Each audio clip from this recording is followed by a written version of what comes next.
Good evening, crew. My number one responsibility, first and foremost, is to be responsible for all losses. So, tonight, we had a couple busted coverages early. You can't do that with a good football team. Didn't like the way we tackled. I didn't like the way we covered. We had a couple errors, obviously in some protection. So, when you get to the football game like this and you see how it turned out, obviously very, very good football team on the other end, but I wish we would have showed a little bit better. So, first and foremost, I'm gonna take that for myself, and we'll work on this bye week, this upcoming bye week, and then next week when we get ready to Troy, to be a much better football team moving forward. We've done it before.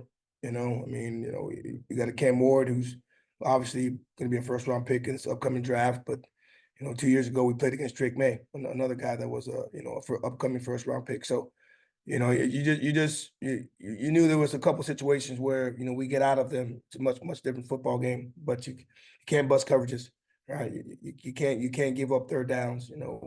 We just had some situations where if we take advantage of what we are supposed to be doing, you probably have a different outcome. But good football team on the other side. Coach Chris Ball's doing an amazing job.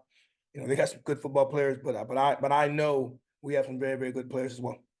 Sometimes those lights are different. They're a little different today. Shining on them, big crowd. A big time football game and a big time spot. We gave up a touchdown. On a basic coverage early. Those aren't coverages that we normally blow. So again, with mistakes, you have to take advantage. University of Miami did a very, very good job of taking advantage of those mistakes. And then obviously, number one makes plays, he buys time, and when we thought we were doing some good stuff, he did a great job. So again, good football team. Number one is the difference maker. But overall, Coach Chris Ball's done a great job. Coach Mirabel's offensive line coach, Coach Guidry as a defensive coordinator. Man, they got a great staff, great football team, and this going to probably be a team that does some damage, in the playoff run. We're going to correct, right? We'll get back tomorrow. We'll work on our corrections. We got a bye week, so we got some guys that were banged up. If you look at our lineup today, we didn't probably travel our best 70, right? We had about 3 or 4 guys that were missing.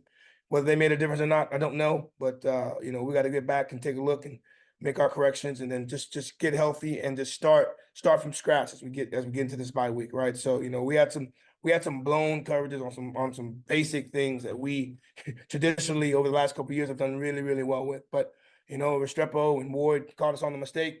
You know how our defense is. We don't give up 50-yard touchdown passes with guys wide open. So again, we'll get back. We'll evaluate. We'll correct.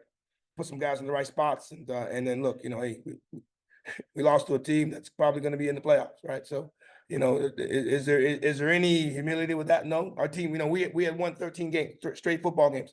So this isn't a bunch that's used to losing, and especially losing like this. But again, guys, we had in the locker room, guys were upbeat. They understand that, they understand the mission, right? Getting ready to try to get ready for our SWAC run. But again, did we lose? Yes. Are we happy about it? No. But we got some things we got to work on, and the guys are aware of that. Our guys are aware of that, as well as our coaching staff.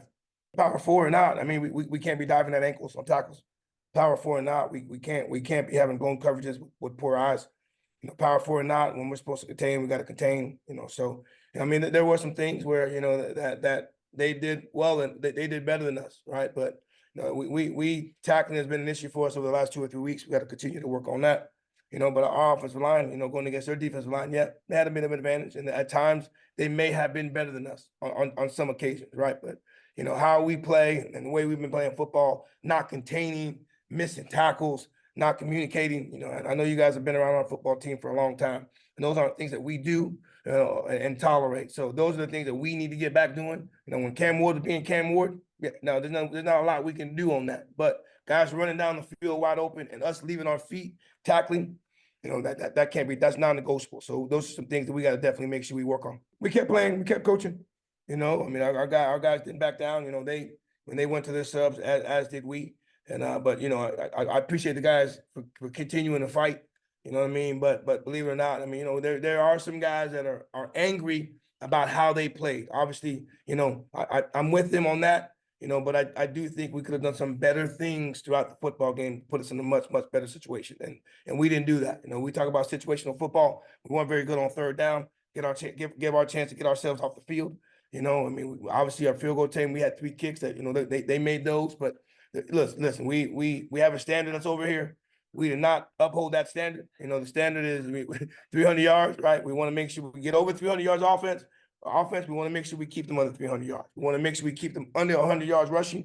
And we want to keep them under 15 points. So we have standards. We did not meet that standard. So, you know, we know we got to get back and correct and assess. I think that's what we do a very, very good job of.